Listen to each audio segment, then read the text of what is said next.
Hello and welcome to Worlds Cooldown, presented by State Farm, your one-stop shop for all things Worlds at the end of the night, or the beginning of the morning, or whatever part of the day you find yourselves in. Currently, I'm Dash, joined by Raz, Spawn, and Kobe. Gents, second day of group stages is in the books. We had a couple bangers of games, but just taking a look at the overall clump of teams as it stands, it's the LCK that sits above the rest right now. Dom1 Gaming over there, 2-0 atop Group B. Gen G following suit, 2-0 themselves.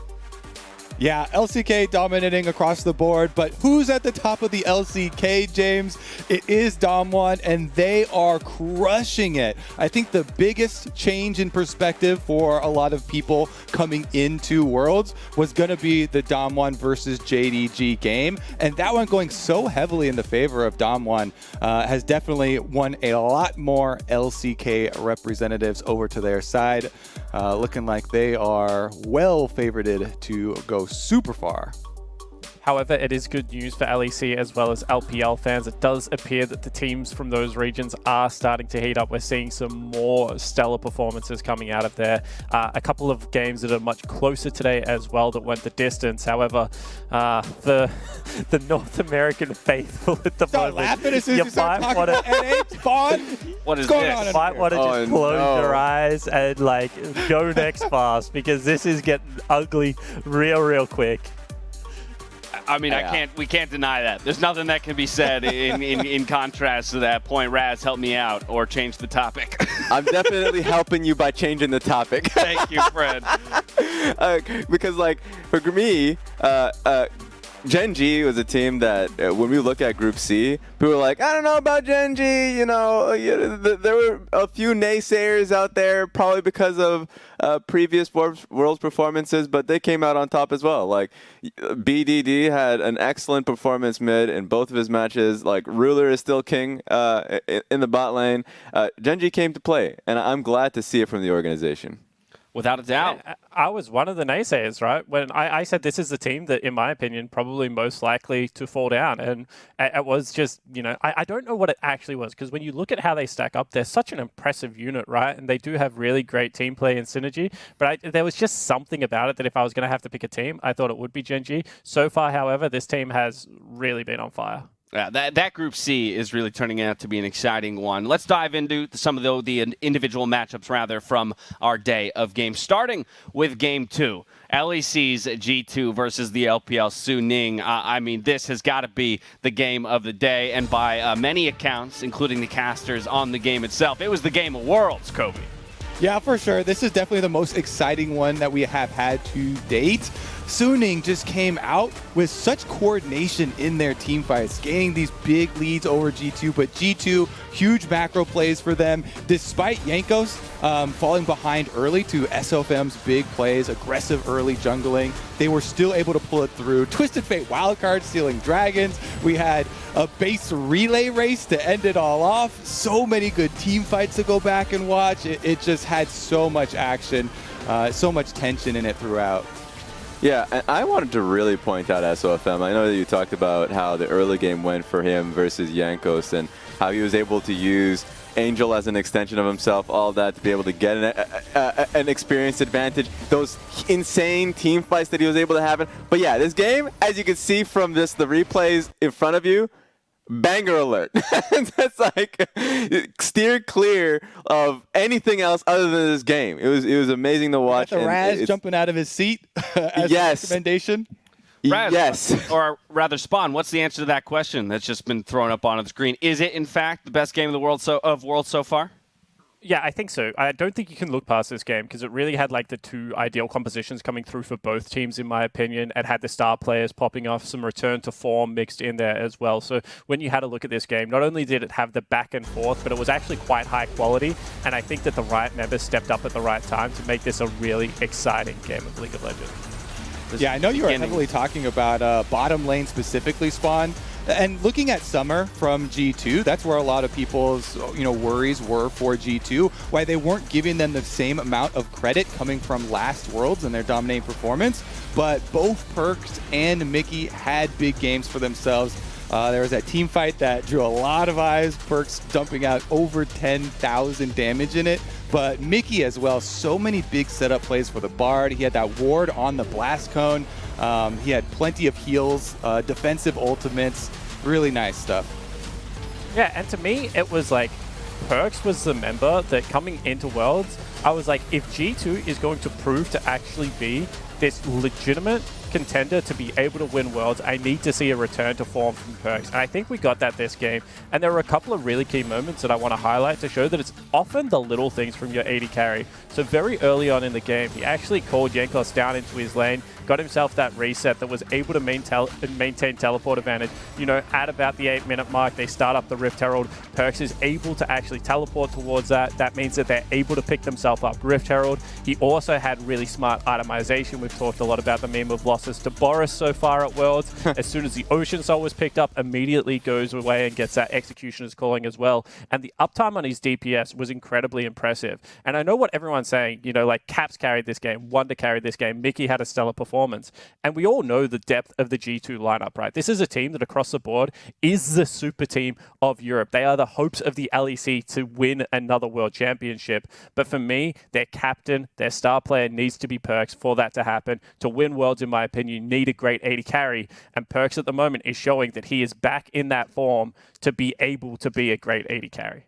I fully agree with you. And I think the words that you use in like a European super team, it's that idea, you know, because of how the summer split had went for this team had been falling away. And to your point, because of the bot lane, but also for me, the inconsistencies of the jungle. I felt as though like what we were seeing was everything that we wanted to see from G2, what made them really monsters in 2019 in international and tournaments. But I still need to see that from Jankos. Jankos, I think, had some really questionable decisions. Like when he got pilfered in his own jungle, he decided to walk out and go for Raptors when he had no mid prior. He had all of the information that Syndra was going to go there, and he still went for it. Like, we need to see these things kind of get cleared away if we want to see G2 in peak form and for teams to really fear them in these games. It's a totally valid point, but really, you got to focus on that? Of all the things to focus on in that game? This is one of many examples, but like at the end of the day, what we got to see was exactly what Spawn said, which was like, this was a Perks game as well as everyone is starting to come together and like their first games in Worlds, which is really fun to see for G2. And the thing is, you know, people already were super hyped on the solo lanes of G2. Like Spot's talking about coming out of summer, people were not worried about Caps or Wonder. And those players are still going to be players that are going to be stars and on the forefront of their games. But people are looking at the other areas for them to have the complete package to really challenge the teams at the top. That people are now looking at TES and Dom1 as heavy favorites. They were already coming into it, but especially with the Dom1 over JDG performance. Definitely. One final beat on this game before we move on. In his Worlds 2020 debut, SOFM made every second count by kicking 2 members of G2 to their deaths, made possible by the Cisco network. Let's take a look. Raz, walk me through it. I know you're a big fan. This one was beautiful to watch for me because, like, the entire idea, like the beginning of the fight, I think was a little bit doomed for Suning because they had lost their support. He got picked right from the get-go. But then for SOFM to find that picture-perfect kick, I thought was insane. At first, I thought, like, you know, how are they going to be able to take this fight? Did he need to ward hop kick? The coordination with the flash from the Renekton to get the stun, being able to get the picture-perfect kick on the AD carry, I think that saved them this fight and the game up until like the later portions of it. And the coordination with Mickey. Mickey, where are you going? He's running right over to Perks. I think that was one of the few moments where I was like, hey, where are you going with that one? Because he brings SFM right over. This also really highlights Angel's coordination with SOFM because yes, you got that great kick. Yes, you get the line knockup. You have the AD carry locked up in CC, but that doesn't matter if there's no damage there. And Angel walks melee range of a volley bear into range of TF stun just so he can get that Syndra ult off to kill off Perks and make that a team fight victory for Suning. And that was one of the big things about their team fights. There was so much coordination in these plays to pull them back from deficits. And I think that's a major difference in SOFM this year. Like Raz, when we used to watch SOFM all the time, he was a guy that would build like full damage on his Lee Sin. He was running things like Ignite, Smite as well before it was cool. But now he's got a team like crazy enough to actually go in with him. Like they actually see the game the way that he sees the game. Therefore, he's been able to change up his style to more of that supportive facilitator. You know, we're going to keep talking about it, but Angel's going to play around him. You know, in the team fights, they're going to look to follow his lead a lot of the time. And he just plays like a madman on Summoner's Rift. Like he only goes forward. He is like the categorical go forward player, and it's very fun to watch. Raz, I want to give you the final point here on Suning. What is your impression of this LPL squad, even in the loss here? Because this felt like the most difficult of the LPL teams to kind of nail down coming into the tournament, and particularly the group stage. A number of people saying wouldn't be surprised if this were the LPL team to kind of peter out in groups and not make it to the knockout stage. But how did you feel about the showing against G2 here, even in the loss? I'm incredibly confident because they looked confident. I think a lot of people had lacking faith because of the younger players. How was Huan Feng, how was Angel and Ben going to perform on that stage? And I thought that they came in and were always on point in team fights. They matched really well against a veteran lineup, and it was G2 that had to rise to the occasion in those instances to have a fantastic game. So I think Suning for sure are a team to beat in this group. Well, while Suning rather fell down today, JDG took a step up, Kobe, taking the win over PSG Talon, of course, rebounding from their loss yesterday against Damwon Gaming. Let me tell you, James, we have had some stops in group stages already. Only 2 days in. I cast 3 of them myself right at the opening day. But this is the stomp to take all stomps, okay? JDG, they were angry about that loss to Damwon, and they came out firing on all cylinders. You could tell from Champion Select, they were like, we are going to steamroll over them, towers or not. 4 melee champions, my friend. This is a dive comp through and through, and they take that dive comp, they start roaming around the lanes early on to pick up those kills, and once you start getting those aggressive kills, snowballing with that gold. They did not care about the towers. They went right behind them. Expert usage of Pantheon for multiple early ones where you can immune the extra damage that comes through. They had no fear, and you could just tell from, you know, the first 5 minutes of this one, JDG were going to run away from it. This hypes you right back up then for the rematch that they'll have with Damwon at the top of the group. Yeah, and I think that when you have a look at a game like this, you get to understand like what priority and pressure and the ability to move first to a play actually means. And this is what we're talking so much when we talk about, you know, why is this team not 4-man diving this turret? Why are they not, utilizing the extra seconds they have on Summoner's Rift to be able to create skip steps, to be able to, they were diving tier 2s at certain points in this game. And I mean, it's just flawless play, in my opinion. Sure, like I always say this, when you play really good League of Legends, if another team plays really good League of Legends, it kind of degrades a little bit because League of Legends is a pressure game. So it did require PSG to kind of have a shocker of a game at the same time. Yeah. But this still is a JDG that when you give them like the champions that they're looking for, and when you allow them to dictate the terms of the game, they are going to absolutely dismantle you. This was a shellacking. Yeah, very much a dominant game. Just over 23 minutes was the total game time on that one. Quite rather a resurgence for a squad that took a hard loss to Damwon just yesterday. We're going to step away. On the other side, Valdez is going to join us to break down Gen G versus TSM. We got more Worlds Cooldown coming at you after this. Welcome back to Worlds Cooldown, presented by State Farm, where we're welcoming Valdez to help us break down some of the LCK matchups that hit your screens just this evening. Welcome, Valdez. How you doing, man? I'm doing great. Great day of games today. Some really fun ones, and more LCK dominance is always fun to see. I was about to say, before we get into the specific matchups, I just want to talk about LCK's showing so far at the tournament overall. 5-0 now stands the score when you combine all LCK teams. How does this match with your pre-tournament expectations, considering the dominance of, say, a region like the LPL over more recent years?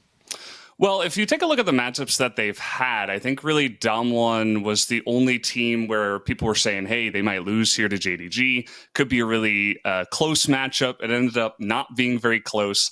Outside of that, I mean, DRX had a relatively easy matchup. Gen G, they had that close one against LGD, but eventually were able to squeak out that one. Overall, just based on the matchups, definitely going the way that I expected. I'm looking towards Gen G to see if Ruler can continue to carry his team as he has in the past couple of games. But of course, with his ear his ear infection that he's got right now. I'm a little bit worried. He looked pretty funny today with the tissue over his ear, but still came to play. Had a crazy game on the edge. It just adds to the impressiveness then of the 2-0 start for them. Let's start with that Gen G squad and their TSM victory here today. Kobe, jump in here since it was us on the receiving end of the shellacking. What was your take? I really loved how Gen G were able to punish the ganks that TSM went for. I mean, these are some of the changes that they made to the jungle, where with a champion, especially like Lilia that has such good clear speed, they were always looked to punish, not chasing around the Nidalee for that. You know, we saw on screen, you get first blood for TSM. Yeah, that's great. But Gen G were ahead in gold after that first blood because of farm differences in their matchups, as well as the jungle taking away objective after objective. For a long time in the LPL, Volibear has been the answer to Renekton, big CS lead up there. The set into Zilean was one of the biggest things that North America was coming into this thinking, Bjergsen on Zilean, nobody's able to deal with this. What possible answer could you have? And yet he comes up, BDD, shoves the wave, forces so many missed CS from Bjergsen early on. It was actually kind of catastrophic how little control they had around mid for TSM, and it just allowed Gen G to control the entire map with Lilia. Well, Valdez, what's your perspective then as an LCK representative? When you see a pick like that, when you see the Zilean come in for Bjergsen, this thing that we rave about nonstop and talk about the win rate and the pocket pick and all that, is there any sense of concern there, only then to watch BDD completely dismantle it? I think that we don't see in the LCK very often for a reason. I think that a lot of the LCK mid laners would see that and they'd just be like, okay, I'll play a tank, I'll play Lucian, I'll shut you down 100%. They're gonna have their jungler around you. They just know how to play around that kind of pick really well.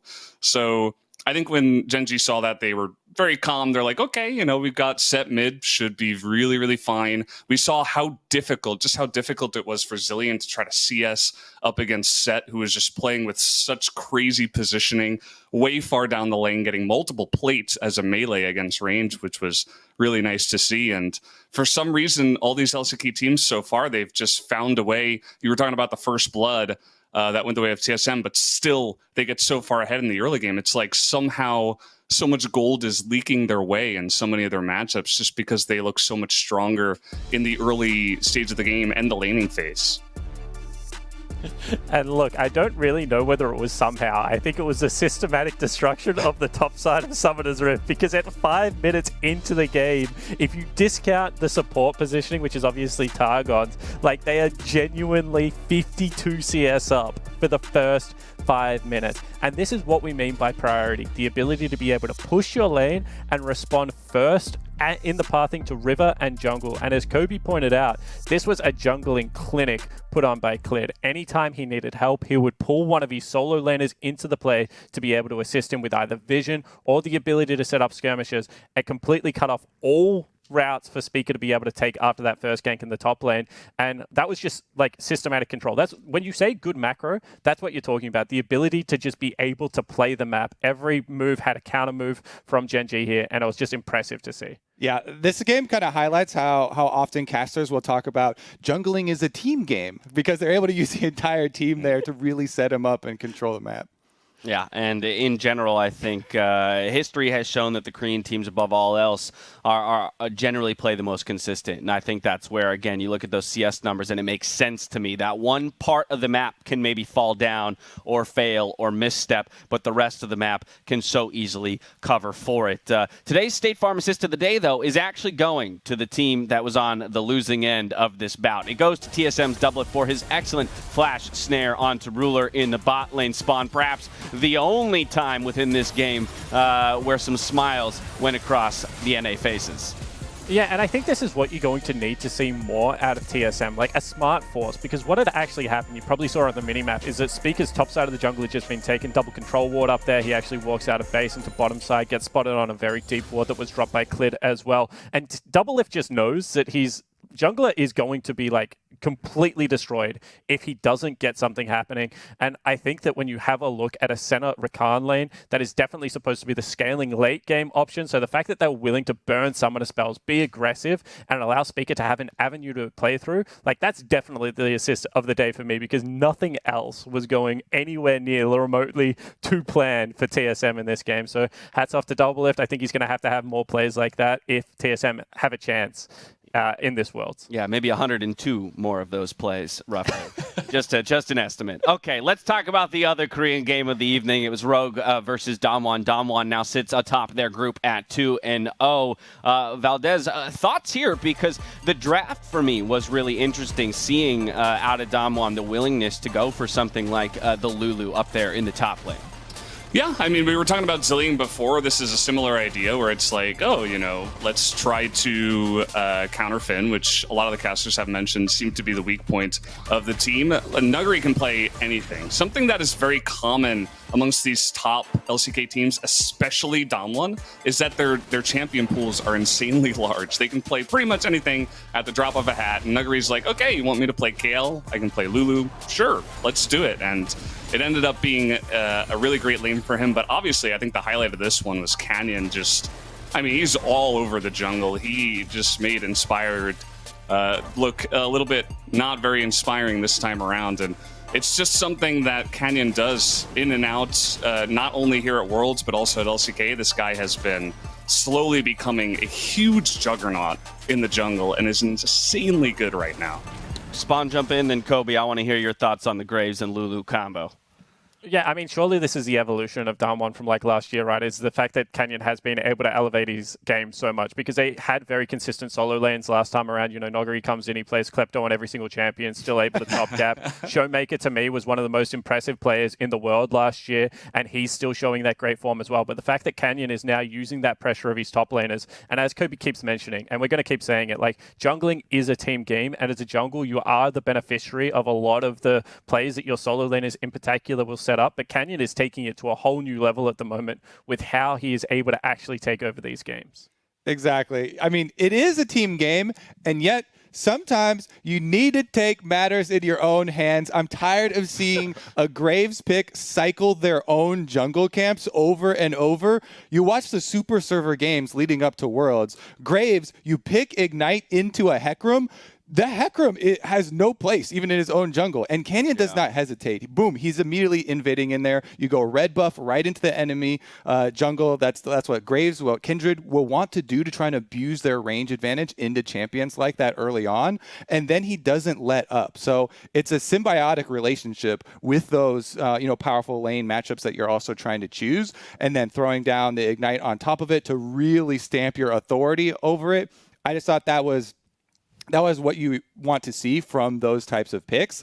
And then the Lulu thing, I absolutely fell in love, because it's kind of the reverse of that, where you're like, you know what? Other times I don't have to, be the star of the show. I don't have to be, Fiora or something up here stomping. I will pick a Nidalee to stuff the only possible, hard engage from the, or I'll pick a Lulu to stuff the hard engage from the Hecarim and get a team win, for your team.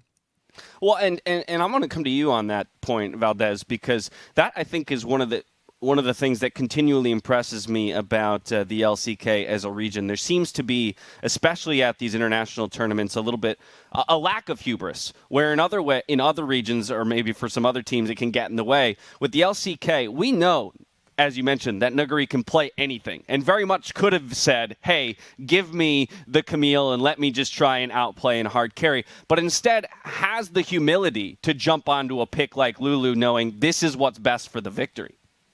Yeah, I mean, that's just something that the LCK teams have always been willing to do. We've seen FLICKR many times just play Galio, right? Because he wants to be the guy that is the tank for the team, the front line, the guy that can engage, especially before the flash nerf and stuff like that. And they're always willing to play, whatever is necessary. And that's where that large champion pool comes in and makes it even better because, I mean, that's another thing, we've got DRX. We only saw them once so far, but Freak had a great point about Carrier's champion pool. The guy's played like 21 champions so far, and he that was just an LCK summer. So it's not only him. It's a lot of these players are willing to just play whatever is necessary at the time. Well, speaking of LCK Summer and the expectations for the LCK here at Worlds, I do want to talk about Damwon looking forward. It was mentioned that this is considered one of the tournament favorites. They've already gotten that first win over JD Gaming in the group, and so that does paint a pretty picture for them moving forward. But what is it, in your opinion, Valdez, that makes this team such a threat in this tournament specifically? Well, I just think that, like Spawn was saying, the evolution of Damwon. It's like, okay, well, they used to have really strong solo laners, but outside of that, Canyon was a bit weak. They had Nuclear at the time, who wasn't really performing that well. Beryl wasn't really a carry. He kind of redefined himself and became this insane roaming support that you see nowadays, kind of in the sense of Lumao. Maybe even took inspiration from we had the mid-season tournament over there, actually between China and Korea got smashed. Like, it was not very close. And we had a China final. And after that happened, I think all the Korea teams just looked at each other and were like, well, I guess we got to redefine our play. And Damwon was the one who actually did it the best. Whereas maybe a team like T1 didn't do it as well because they've sort of always been known to be a little bit rigid in terms of their play style. So Damwon was like, okay, we're going to get super aggressive. Beryl mentioned how he was playing like 16 hours a day, insane amounts of practice just to get to the place where he is now. And Damwon just became a juggernaut kind of overnight, or rather over the break, right? Between spring and summer. And Canyon became literally the best jungler in the LCK over the break. Beryl became top 2, if not the best. I mean, I used to say, Keria was the best, but I think nowadays Beryl might take the cake. And Ghost really filled a role that they needed, which was kind of the role player on the team. He never died. And it certainly helped that, all the lanes were winning and the enemy jungler was being smashed by the top side of the map, rather. So it's a lot of different things, but really just everybody came together and are doing their part really well. Like Showmaker mentioned in his interview after the victory, he's like, there's not really one of us who is carrying the team. It's all 5 of us can show up on any day. And it's really true. I mean, we haven't even seen yet in a couple of the matches that we've seen from Damwon, like a Showmaker hard carry or a Nuggery solo carry performance. And I guarantee you we will get it. So far, it has been a little bit more of the jungle so far. If the evolution of League of Legends has taught us anything, it's that now more than ever, this is a team sport. So it will require a team as well, synced as Damwon to come away with the finals victory. The final thing I want to get your thoughts on, Valdez, is that Top versus DRX matchup tomorrow. Do you think DRX can take it, or do you think it goes to Top and LCK takes their first loss of the group stage? Well, I mean, that's the interesting thing, right? Like, both DRX and Top haven't been challenged yet. So it's like... It was a long time since we saw these teams play, because they played, of course, in their finals or in the playoffs in their own regions. And then we had a long break before Worlds. So it's really interesting to see, how these teams have evolved since then, where their practice has put them. And honestly, based off the 2 games we've seen, it's hard for me to say, okay, this team is looking a little bit better. I would say that DRX, the one main worry that we had from like the LCK caster side was that they're quite inconsistent. So if it's not their day, Top is going to crush them. But if DRX come out and Chovy carries really hard and everybody's playing really well, it's going to be a close game. And I think DRX definitely do have a chance. Although I would give the slight advantage to... I was about to say, sounds like a Top esports prediction to me, gents. All right, Valdez, thank you so much for joining us. Appreciate all of your insight, and the dominance out of the LCK teams has been quite impressive up to this point. Yeah, thanks for having me. It was a lot of fun, and hope to see you next time. Yes, sir. We'll catch you just around the corner. Now we're going to step away. On the other side, there is more Worlds Cooldown coming your way. Welcome back to Worlds Cooldown, presented by State Farm. It's time for us to talk about that first game of the day, Kobe. First game of the day was Machi Esports versus Team Liquid. I think there were some pretty heavy expectations here. Please, for Northern. We have to do it. We got to do it, my friend. Oh, okay. Open your eyes. All right. Kobe, you close your eyes Here. while I have. Up to date there. First blood there. CoreJJ, he lands the light binding. Boom. Tactical's on it with the trap. And from there, it's downhill. Really good flash gank towards mid lane. They take down Jensen. And losing Jensen that much priority early on, then Broxah doesn't really have an area to work off in this map. The draft doesn't have a lot of CC, doesn't have a lot of proactive playmaking on it. And the players already have that tendency. As people who watched North American LCS will know, they literally had a very similar draft to this in the LCS and were only able to pull out a win because Impact made this big hero play on the Mordekaiser, flashing in and getting a Mordekaiser ult. But aside from that, they did not force any plays. They weren't able to create anything on the map because the only thing that they could do at that point would be to have to play off one of these winning lanes so much more to then draw their opponent to an objective, and they never took that initiative themselves. And Raz, I'm sure you've done this before as well, but as a coach, sometimes when drafts come in, you have to ask your players, like, is this reality? Because when you have a look at what Team Liquid have drafted, they've drafted hard smashing bottom lane, counter pick top lane, and they've drafted no form of engagement. So they have to be at every objective first. And if I'm Team Liquid and I'm the coaching staff, I have to look at them and I have to say, is this draft reality? Are we going to generate such a huge advantage throughout our laning phase and our jungle that we are going to be able to smash the laning phase, get to every objective first, and set up flawless macro? And from what I've seen, the North American commentators like commentary around this, and from the games I've seen myself around Team Liquid, the answer to that question is no.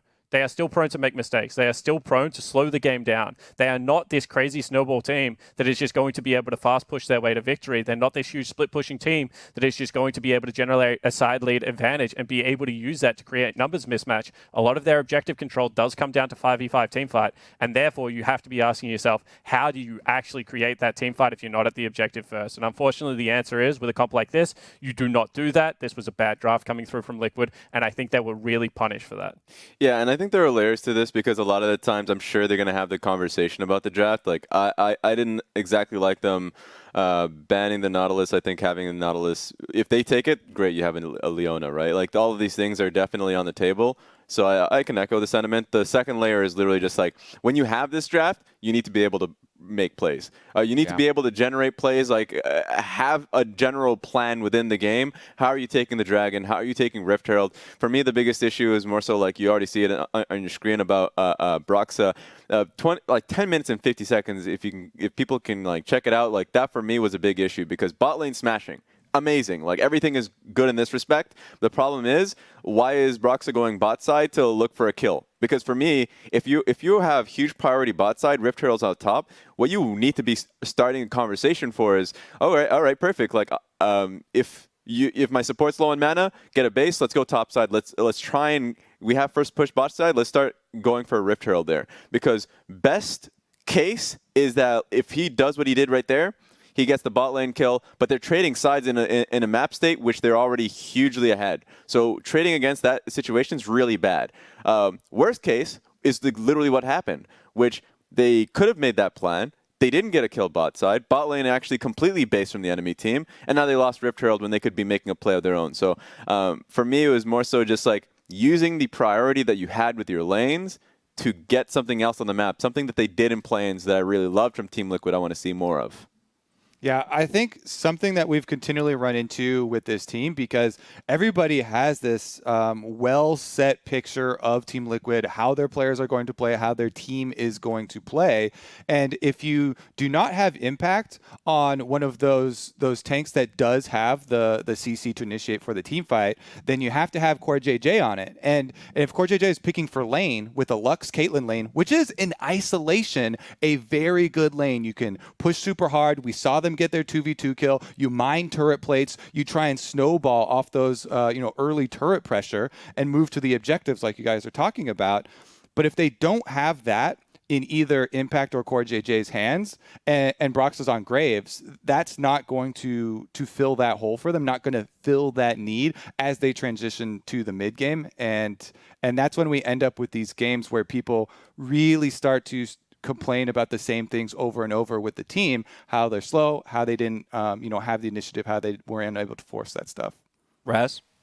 Yeah. I mean, at the end of the day, for all of us, we're talking about all these mistakes that were coming in from Team Liquid. For me, this was like the first look of Machi as a team at an international event, and they looked really damn good. For me, Mission was it was really great, and like we were hitting on his CS difference, right? Or at least like how much minions he was generating, because he was like, all right, I pushed out mid, everything's looking clear. I'm going to take a peep at these raptors over here, these chickens. I'm going to have some of these. And like he was farming himself up to be a real carry on this team. Yeah, just take a pick. It's a gourmet out here. I loved what Machi was doing as a squad. And a lot of these players are veterans, like the casters mentioned it. They've been on this stage before. So you got to see that. And of course, like looking at all the flaws that Team Liquid has, like on the flip side, you're looking at all the positives that Machi was showing. Yeah, and I think that that's what this game came down to, right? I mean, I think it was actually Yamato at the top of the show that identified that like these two teams play like eerily similar. And like that we were going to see like not a clash of styles, like an actual like come together of styles, and whoever plays the game better, whoever is a better team should be able to take that. And I think that, you know, Machi got a much better comp to be able to play the game that way, like very good ease of execution. Yes. They had Enchanter with a tank top laner, which is obviously perfect for a lot of these setup fights. And then Ezreal is just like so hard to like lock down if you don't have a tank in that CC yourself. So like credit to Machi. Like I think they drafted for the matchup really well. That's great scouting. I think they played the matchup like terrifically. And as we mentioned, like Mission in the mid lane, he was a pressure point that you need to be able to play that style. Yeah, I just wanted to add the fact that Gemini was also doing a great job, always on the opposite side of where Graves was, so he was never really being impeded by the matchup. And on top of that, you know, hitting on the draft, Karma Volibear, if you ever find someone, you can look for a pick on that. It was just not the same case a lot of the times going back to the draft for Team Liquid, is that if you have Graves and an Enchanter, if you see someone in front of you, good luck like trying to get a pick, or even good luck trying to kind of walk into a bush when the enemy team has it completely warded. It's good luck. Yep. Full send. So like I really enjoyed what we got to see from Machi, and let's see if they can continue this one. Final thoughts on that matchup, Kobe? Yeah, I mean, I remember watching it live, and we were having these visceral reactions where we're just like, wake up, because there's so many plays, like, you know, holding flashes mid, or not setting up on some of these opportunities that look right there. It just felt, honestly, for a little bit sleepy. Yeah, I feel that. I feel that it's gonna be on NA here to turn things on here as we roll through the group stages. But for Machi, a hot start. Again, the expectations weren't very high for this squad in Group A, but they're going to start with that 1-0, a definitive draft victory piloted to a game victory. We are going to refocus now towards Fnatic, of course, and LGD. But before we do that, let's hear from Lore, who caught up with Fnatic's Reckless. Thank you very much, Dash. Laure here, back in the interview studio here in Berlin. I have Reckless with me to talk about the last game. Thank you very much for joining me, Reckless. I'm sorry things didn't go your way today, but I hope there's something you can learn and improve on after this game. Yeah, for sure. I feel like we might as well have won this game, honestly. Looking back now at these two games, it's been very slow in general, how the games have been. So for sure, that's something we can take with us now going into the next game against Gen.G and week 2 of playing everyone once again. I think we kind of have to get into the groove of games being longer and being more team-focused rather than individually focused. So that's for sure going to be like a focus point of ours going into the next games. Yeah, and I feel like it's an interesting point about Group C overall, the fact that games are less one-sided and tend to last longer. How do you explain that compared to the other teams at Worlds this year? I think it's just a group where all the teams can honestly make it out. It's a pretty tight group, so it's hard to say beforehand like how the games are gonna go, and it's hard to say as well like what kind of strategy the teams will use. It's Worlds, so it's just super hard to like go into the games and know what's gonna happen next. But I think looking now at the teams that have been successful so far, I feel like the teams that those are the teams that just do their thing. Like they don't really care so much about what the meta is or how like you're supposed to play the game. They kind of just do things their way, and I feel like we kind of just have to yeah, keep pushing our way as well, and not forget that we got here doing the whole jungle carry thing, and we should keep pushing that forward. It's a strange thing when you think about the meta at Worlds, because usually you have some picks at the beginning and then the meta looks totally different by the end of the tournament. So how do you navigate through these first games, knowing that maybe in a few weeks or in a few games you'll have to use a different strategy to get through? It's tough. It's kind of hard to prepare for. I feel like yeah, as you said, you have to go into the tournament thinking that even if it's the same patch, things are probably going to change, either for the better or for the worse, depending on what team you are, I guess. But for us, I think the meta suits just fine. But I think we still kind of try too hard to do what everyone else wants to do. I think, especially looking at today's game, I think we kind of already forgot from last night what we did so well. So hopefully we can go back to that and again look at like how do we make self-made be our guy and just go hard with that. You still have a lot of time to do so, but okay, before I send it back to Cooldown, is there one takeaway from this game that you can tell us? That would be for me what I said earlier, like the games are really long, and when we scrim the games are not so long. So I think we just have to realize that it's again the whole scrim versus stage thing that you kind of forgot now that it's been online forever. So yeah, we kind of just have to realize that it's going to be a much more team-focused game now, and much more about like which composition you're running, how you take space around the Drake or around the Nash, how you set up vision, how you look for TP flanks or flanks in general. Like there's a lot of things you normally don't think about when the games are quick, as they would be in a scrim, rather now when they're longer and it's just much more about the 5v5. So I think we just have to look at like what we can do as a team rather than as individuals. All right. Well, thank you very much for these insights, and I wish you the best of luck for the next games, Reckless. Thank you so much. And back to you, Dash. Thank you very much, Laure. Spawn, this Group C has become so much more interesting because of the performance put up by LGD, and in particular, this result here, now 1-1, tied with Fnatic in the group standings. Yeah, absolutely. And like, can I just say before we even jump into that, like that is like so much respect for Reckless to be able to actually jump on camera and like do an interview and be like incredibly candid about like the difference between like scrim and like what he's seeing on the world stage and like how he believes that they should play. Because like that's one thing I've always just like really respected about the guy. I love the fact that he's willing to jump on camera. Those are the hardest interviews to do as a player generally, to be able to like give insight into a loss. And I think that he does it like with such class. And like to piggyback off the back end of that, like this group is wide open. He's kind of like saying like, you know, we're in with a fighting shot, but these are the things that we've got to be able to work on. And I think like that's raw and insightful and, you know, just really, really pleasant to be able to listen to. I fully agree. I thought the point that he made about the slower games, like being ready for that, like talking about Drake positioning, for me, in fact, like 2 points within this game really identified that. Like 28-minute dragon fight that was about which got them like that huge set ulti, like everything about that from Fnatic's point of view was great, right? And I wanted to see that replicate, or at least the setup for that in the next fight. 32-minute Drake fight. They didn't mark the flank on the echo that was coming through. Also, Set didn't get exactly the best engage in. Like those are what makes and breaks a game for me. It is, especially when you're going up against an LPL team, you're just going to get scrappy team fights like these. So that was a great example that I saw in the game. Yeah, honestly, even the stuff that he was saying about you know, team coordination and self-made specifically, this is the second time in an interview where Reckless has talked specifically about, yes, making self-made our point man for the majority of the game, playing around the jungle.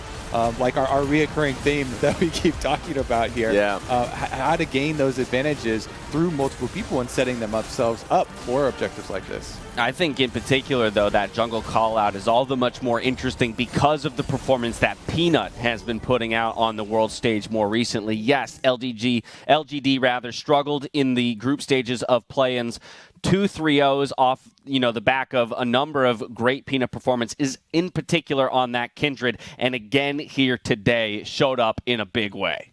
Insane. Honestly, it's insane because, like, at least in the beginning of the play in group stage where Peanut was struggling a little bit, He started out with his Lee Sin that he hasn't really had a good record on this year, and he went straight back towards the Kindred, which, as you can see, has been his go-to pick. That has been what he's been most successful on. That has been what LGD has really rallied behind as a team-fighting team. So if people want to even like start to pick at this team and start to get free bans if you're on blue side, I think Kindred is a fantastic one because, as you saw in the replays, like the key save that he had on MF in the mid lane team fight, and of course even allowed MF to start pumping out damage as she was just ulting within it, and then of course the fights that happened within the Drake. I think he has a masterful control on the champion, and it's been helping them out. Yeah, and I know that when I was speaking to Frosk about this, right, she was very vocal that this should be Peanut's meta and he should be able to dictate the flow of the game. And kind of the worry with LGD is the fact that they are that mixed language roster, and it does seem to be at times that they will get lost and be on different pages. And I think there was one team fight in particular where they certainly reared its head again. Peanut actually missed his ultimate once, but across the board, like that was a much more consistent performance. And I do think that certain teams need pressure to be able to perform. LGD was not the best regular season team in the LPL, but when it came to the best of 5 games, when it started to come down to the knockouts, they performed really well. Once again, best of 1s, they kind of sucked in play-ins, but as soon as it came to those best of 5s, the pressure did elevate this team, and I think it will continue to do so. And the other takeaway from play-ins, while we're on Peanut right now for a while, is that he is not this, consistent 100% of the time, always going to dominate player for you. We had games in play-ins where he was a big liability. And yet, the game right afterwards, without blinking an eye, all members of LGD play to support Peanut. They were getting scuttle crabs for him, feeding him marks. They're setting him up for these plays. They are all in on playing behind him, and that sort of dedication really does show through, and I think that's one of the big reasons why LGD have bounced back from some of the missteps that they did have in play-ins, where group stages of play-ins, the people were already all off the wall, losing complete faith in them, and then they have the back-to-back 3-0s and come out here and get a win against Fnatic in group stage as well. Gotta love it. Build your boy up. All right, now before we call today, let's jump into our World's Honors for the day, where we give a Feels Good award to those that deserve it. And Raz, today we're going to start with you, and we'll go down the line. Who are you giving it to? All right, starting it off, we have to give a big welcome to SOFM. 4 years in the LPL, wearing this jersey, and like people, Snake fans, SOFM fans, Vietnamese fans really wanted this day to come, see him on the world stage. Have been waiting a long time to see him start. And he locks in the Lee Sin, has a fantastic game. May have started off with an L, but in all of our hearts, big W. So I really love seeing SOFM coming in. He's got that style, the S, the Samira S above his head. It's okay, we got the L, but got that S. And I think this is a player that kind of every emerging region fan has been waiting for ever since that IWCA event All Stars, where he just comes over, pops off, and absolutely annihilates everyone. This is probably the greatest emerging region player ever. He is just absolutely insane. Yeah, we were having that discussion a bit off screen, and we pretty much landed on SOFM as the go-to there. Maybe you talk or throw a name like Levi into the conversation, but even then, SOFM feels like he's a step above the rest. Spawn, coming right back to you. Who gets your honors for the day? Yeah, I have to throw mine towards Noguri up there in the top lane. Find a man that can do both for you, right? He can be the Camille, and he can have the Twist of Fate coming into his lane and helping him out. He can play the hard carry, but at the same time, willing to do the no-ego thing, lock in a lane bully counter that is going to support Kenyon's Grave in that Lulu. As Kobe said, if you are the best player, arguably nearly in the world, at least one of the best players in this tournament, you're going up against a player that is widely considered the worst top laner in the tournament. There is a big part that is coach, just let me bully him. Let me at him. But I think that this just shows that the team is going to be willing to do anything to win the World Championship this year.